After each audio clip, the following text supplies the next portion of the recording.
బుధుడు గురించి, బుధుడి యొక్క స్వక్షేత్రాల గురించి, బుధుడి యొక్క ఉచ్చస్థితి గురించి. అదేంటంటే గురువు గారు, బుధుడి యొక్క ఉచ్చస్థితి ఆయన స్వక్షేత్రమే కదా. ఎస్, స్వక్షేత్రమే, కానీ ఉచ్చస్థితి అని చెప్పుకుందాం సరదాగా. చాలా డిఫరెంట్ ప్లానెట్ ఎవరయ్యా అంటే బుధుడు. ఇలాంటి బుధుడు ఆయన స్వక్షేత్రాల గురించి ఈరోజు కొన్ని సీక్రెట్స్ చెప్పుకుందాం. మనం కొన్ని కొత్త విషయాలు చెప్పుకుందాం.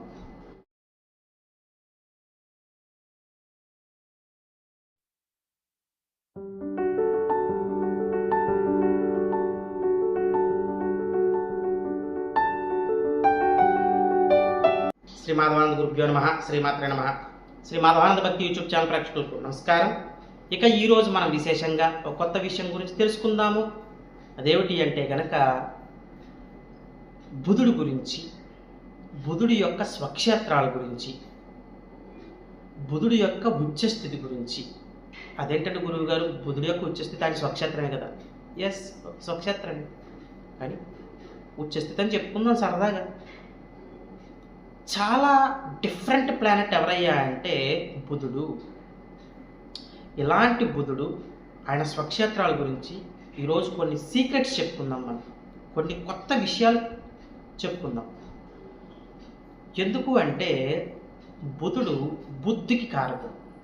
మన బుద్ధి ఎలా పనిచేస్తుంది అన్నది బుధుడే తెలియజేస్తాడు. క్లియర్గా తెలిసిపోతుంది మనకి. చూడండి, కొంతమంది చాలా నవ్వుతూ మాట్లాడుతూ ఉంటారు, నవ్విస్తూ మాట్లాడుతూ ఉంటారు. కొంతమంది వాళ్ళు నవ్వకుండా నవ్విస్తూ మాట్లాడుతూ ఉంటారు, చాలా సరదాగా ఉంటూ ఉంటారు. వాళ్ళకి బుధుడు బాగున్నట్టు లెక్క. కొంతమందికి బుద్ధి బలం ఉండదు, వాళ్ళకి కొంతమంది ధైర్యం ఉండదు, కొంతమంది మాట్లాడడానికి రాదు, కొంతమంది అసలు నవ్వుతూ ఉండరు. చూడండి, కొంతమంది అలా మొహం మార్చుకుని ఉంటూ ఉంటారు, చూస్తూ ఉంటాం మనం. సీరియస్గా ఉండడము, మొహం, వాళ్ళకి బుధుడు బాగాలేనట్టు లెక్క. ఇవి ఒక కేటగిరీ. ఇప్పుడు అసలైన కేటగిరీ చెప్తా. ఈగోయిస్టిక్ ఫీలింగ్స్ కొంతమందికి. ఎగ్జాంపుల్ చెప్తే మీకు అర్థమవుతుంది. ఇప్పుడు ఎగ్జాంపుల్ నా నుంచే చెప్పుకుంటాను కదా, మీకు తెలుసుగా విషయాలన్నీ. నా వీడియోలు చూస్తున్న వాళ్ళందరికీ తెలుస్తుంది, ఎందుకంటే నాకు ఈజీగా అర్థమవుతుంది మీకు చెప్పడానికి. ఉదాహరణకి కొంతమంది ఉంటారు, నాకు వాళ్ళు ఫోన్లు చేస్తారు, అపాయింట్మెంట్ తీసుకుని మాట్లాడతారు కదా. అంత అయిపోయాక క్లోజ్ అయ్యారనుకోండి, గురువు గారు ఇది కదండి ఇది కదండి అంటే వాళ్ళు ఏంటంటే కొన్ని డౌట్స్ అడుగుతూ ఉంటారు. నేను ఇంకా దానికి అపాయింట్మెంట్ డబ్బులు అవేం తీసుకోను. ఇది మనకి ఏంటంటే ప్రతిదీ మనతో చెప్పించుకుంటున్నారని చెప్పి మెసేజ్లు చేస్తూ ఉంటారు. ఏమండి, ఈ శుభకార్యం చేసుకోవచ్చా, మేము ఇలా వెళ్ళాలనుకుంటున్నాము, ఇలా చెయ్యాలనుకుంటున్నాము, చెయ్యొచ్చా, ఈ కార్యక్రమం చేసుకోవాలనుకుంటున్నాం, చేసుకోవచ్చా, ఇవన్నీ చెప్తూ ఉంటారు.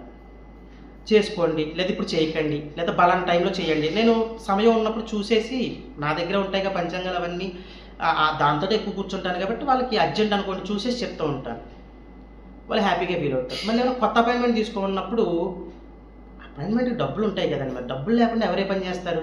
ఇప్పుడు వాళ్ళ పిల్లల్ని ఫ్రీగా ఉద్యోగాలు చేయమనండి, లేదా వాళ్ళని ఫ్రీగా ఉద్యోగాలు చేయమనండి, వాళ్ళు చేయరు. వాళ్ళకి లక్షల లక్షల జీతాలు, వేల వేల జీతాలు వచ్చేయాలి, కానీ డబ్బు ఖర్చు అవ్వకుండా పనులు అయిపోవాలి. ఎక్కడైపోతాయండి అవన్నీ? ఏమైనా డబ్బులు అడిగారనుకోండి, హర్ట్ అయిపోతారు, ఈగో వచ్చేస్తుంది. మళ్ళా ముందు ఎంత ఫీజు చెప్పారు కదండి, ఇప్పుడు ఎంత ఫీజు చెప్తున్నారు ఏంటండి? మేము చెప్పాము అంటే దానికి ఒక అర్థం ఉంటుంది. మేము దోచేయడానికి ఏం చెప్పాం కదా, సమయానికి ఒక విలువ ఉంటుంది. అందుకే టైం ఈజ్ మనీ అంటాం మనం. కాబట్టి వీళ్ళకి బుధుడు ఇవన్నీ ఎందుకు చెప్తున్నానంటే, నా కోపం వెళ్ళబుచ్చుకోవడం గురించి కాదు, ఒక ఎగ్జాంపుల్ చెప్తున్నాను. ఈగో, దానివల్ల యూజ్ ఏమైనా ఉందో చెప్పండి? ఈ గో, దాన్ని గో పంపించేయడమే. ఎందుకంటే మన దగ్గర ఉండడం వల్ల మీకు ఉపయోగం ఏంటి? ఇప్పుడు వాళ్ళు హట్ అయిపోయి వాళ్ళు కాంటాక్ట్ చేయడం మానేస్తారు. నాకు ఏమైనా నష్టం ఉంటుందో చెప్పండి? రేపు ఏమైనా చిన్న చిన్న సందేహాలు వచ్చాయనుకో, అలా తీర్చేవాళ్ళు ఉంటే మంచిదే, ఉండాలని కోరుకుంటాను నేను. మంచి వాళ్ళు మీకు దొరకడమే కావాలి. దొరకలేదనుకోండి, ఆ సందేహాలు ఎవరు తీరుస్తారండి? మరి కొంచెం ఇది వాడాలి కదా, అది ఉండదు, వాడరు వాళ్ళు. ఇప్పుడు కొత్త జాతకు వచ్చినప్పుడు ఒక ఫీజు ఉంటుందండి, పాత జాతకు వచ్చినప్పుడు ఒక ఫీజు ఉంటుందండి. ఏమైనా సందేహాలు, వాళ్ళకి ఏమైనా ముహూర్తాలు పెట్టాలంటే ఒక ఫీజు ఉంటుందండి. వాళ్ళకి ఫీజులు ఉండకూడదు, ఫీజులు ఉండకుండా వాళ్ళకి చెప్పేసేయాలి. ఎందుకు నా సమయాన్ని వెచ్చించాలండి అలాగా? ఒకసారి ఆలోచించండి. మీరు కరెక్ట్గా కూర్చొని ఆలోచిస్తే అర్థమవుతుంది. ఇప్పుడు మధ్యలో ఏవైనా ఉదాహరణకి ఫారెన్ వెళ్ళారు అనుకుందాం, వాళ్ళు ఇక్కడ భారతదేశంలో చేయాల్సిన కొన్ని కార్యక్రమాలు ఏమైనా ఉన్నాయి అనుకుందాం, వాళ్ళ ఇంట్లో వాళ్ళ పెద్దవాళ్ళు ఎవరైనా అది అక్కడ చేయాలి ఇక్కడ చేయాలని సందేహం వచ్చింది అనుకోండి, నన్ను అడుగుతారు ఫారెన్ నుంచి. ఏ టైంలో అయినా సరే నేను చూసిన వెంటనే సమాధానం ఇస్తాను, ₹1 తీసుకొని. ఎందుకంటే చాలా ఇంపార్టెంట్ అది వాళ్ళకి. వాళ్ళకి అది సందేహం తీరితే వాళ్ళు ఎక్కడ కార్యక్రమాలు చేసుకోవాలో అర్థమవుతుంది వాళ్ళకి. కొంతమంది ప్రెగ్నెంట్తో ఉంటారు అనుకోండి ఆడవాళ్ళు, వాళ్ళ ఇంట్లో వాళ్ళు నన్ను క్యాన్సిల్ చేసిన తర్వాత వాళ్ళు అంటారు, అయ్యా మేము ఇప్పుడు కొండ ఎక్కచ్చా, గుళ్ళకి వెళ్ళొచ్చా, ఇవన్నీ అడుగుతారు. వాళ్ళకి తెలియకపోవచ్చు, అది నేను చెప్పాలి. అయ్యా 5వ నెల వచ్చిన తర్వాత ఇలా వెళ్ళకూడదండి, కొండ ఎక్కకూడదండి, ఇది చేయకూడదండి, లేదా ఈ కత్తిరించకూడదండి, గడ్డం తీయకూడదు, ఇవన్నీ వాళ్ళు అడిగినప్పుడు నేను చెప్తాను. ₹1 తీసుకొని. దానికి తీసుకోవడం ఎందుకండి? మనకు తెలిసిన చిన్న చిన్న పాయింట్స్ కదా, నేను ఏమైనా స్టడీ చేయాలా ఏమైనా చేయాలా, అంతలాగా ఉంటున్నప్పుడు వాళ్ళు ఎలా ఆలోచించాలి? అయ్యో గురువు గారు మనకి ఏదైనా అడిగినప్పుడు వెంటనే చెప్తున్నారు, మనకి ఏదైనా జాతకం ఇచ్చినప్పుడు ఆయన ఏదైనా ఫీజు చెప్పారంటే ఒకసారి మనం అమ్మో ఈగో, ఇలా మాట మారుస్తారా గురువు గారు అని చెప్పి ఇలాగనమాట. కానీ వాళ్ళు ఆలోచించరు ఒక నిమిషం కూడా. ఇది కూడా బుధుడు బాగా, ఇది అంత ఎందుకు చెప్తానంటే నా కోపం వెళ్ళగొచ్చుకోవడం ఇవన్నీ కాదు. బుధుడు బాగోకపోతే వాళ్ళ గ్రహస్థితి ఎలా ఉంటుంది, జాగ్రత్త పడండి. మీరు ఎంతమందినైనా మార్చుకోండి గురువుల్ని, అక్కడ మార్చాల్సింది గురువుల్ని కాదు మీ పద్ధతుల్ని. అది మార్చుకోకపోతే లాంగ్ రన్లో ఇబ్బంది పడేది మీరే. మీరు ఎవరో సమ్ ఎక్స్పర్ట్స్ నాకు ఎవరు తెలుసు, నేను మీకు సమ్ ఎక్స్పర్ట్స్ ఇక్కడ యూట్యూబ్లో ఉండడం వల్ల నేను తెలుస్తున్నాను, లేకపోతే నేను కూడా మీకు తెలియదు కదా. కాబట్టి ఫస్ట్ మీరు బుధుడు యొక్క బలాన్ని పెంచుకోవాలి, మీ బుద్ధిని మార్చుకోవాలి. మార్చుకోకుండా మేము ఇలాగే ఉంటామంటే లాంగ్ రన్లో ఇబ్బంది పడేది మీరే. మీకు ఎప్పుడు చెడు జరగకూడదు, నేను ఎప్పుడు అదే కోరుకుంటాను. నా శత్రువుకు కూడా చెడు జరగకూడదనే కోరుకుంటాను, నా తత్వమే. కాబట్టి మీకు మంచి జరగాలి, కానీ మీ బుద్ధులు మార్చుకోవాలి. మంచి జరగాలంటే అది జరగాలి కంపల్సరీ. ఇంకా మనం మెయిన్ కంటెంట్లోకి వెళ్ళిపోదాం. ఇంకేలా సాగదీశాను అనుకోండి, చాలామంది కామెంట్లో ఇప్పటికీ కొంతమందికి నచ్చట్లేదు, నేను వాళ్ళు తిడుతూ పెడుతూ ఉంటారు. అందుకని మనం విషయానికి వచ్చేద్దాం. బుధుడు ఎప్పుడు బలంగా ఉండాలండి. బుధుడు ఎప్పుడు బలంగా ఉంటాడయ్యా అంటే ఆయన స్వక్షేత్రాల్లో ఉన్నప్పుడు, మిథున రాశి కన్యా రాశుల్లో ఉన్నప్పుడు ఆయన చాలా బలంగా ఉంటారు. మిథున రాశిలో ఉన్న బుధుడు క్యాలిక్యులేటెడ్ మైండ్ ఎక్కువ ఉంటుంది, వాళ్ళకి క్యాలిక్యులేషన్స్. తర్వాత వాళ్ళకి ఏంటంటే ఒక స్టేటస్ ఉంటుంది ఎప్పుడు కూడా. మిథున రాశిలో ఎప్పుడూ కూడా బుధుడు ఉన్న వాళ్ళకి స్టేటస్, చాలా మంచి స్టేటస్ ఉంటుంది. ఎదిగే కొద్దీ, వాళ్ళ వయసు పెరిగే కొద్దీ వాళ్ళకి ఎక్సలెంట్ పీరియడ్ జరుగుతుంది. ముఖ్యంగా మిథున రాశిలో ఉన్న బుధుడు 30 సంవత్సరాలు దాటిన తర్వాత వాళ్ళకి ఎక్సలెంట్గా యోగిస్తాడు, ఎక్సలెంట్ అన్నమాట. ఇంకా కన్యా రాశిలో ఉన్న బుధుడు, ఇక్కడ కన్యా రాశి 3 పాయింట్లు చెప్పాలి. ఆయన స్వక్షేత్రము, ఆయన ఉచ్చస్థితి, ఇందాక చెప్పాను కదా, ఆయన మూల త్రికోణ స్థానము, అక్కడ బలం ఎక్కువ ఉంటుంది.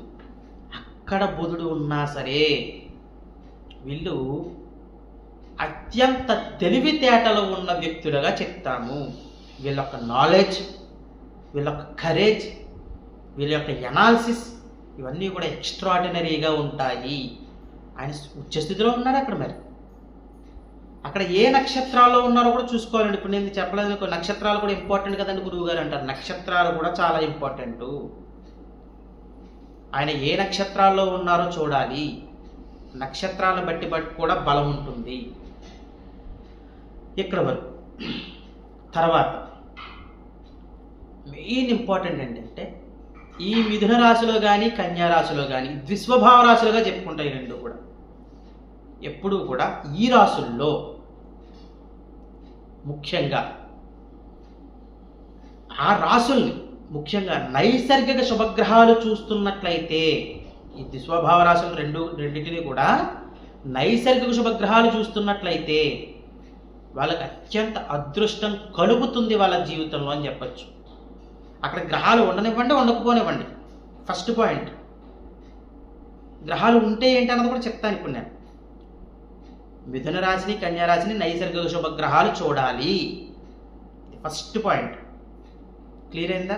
2, అక్కడ ఏవైనా గ్రహాలు ఉండి నైసర్గిక శుభగ్రహాలు చూస్తే ఇది ఇంకా అద్భుతం.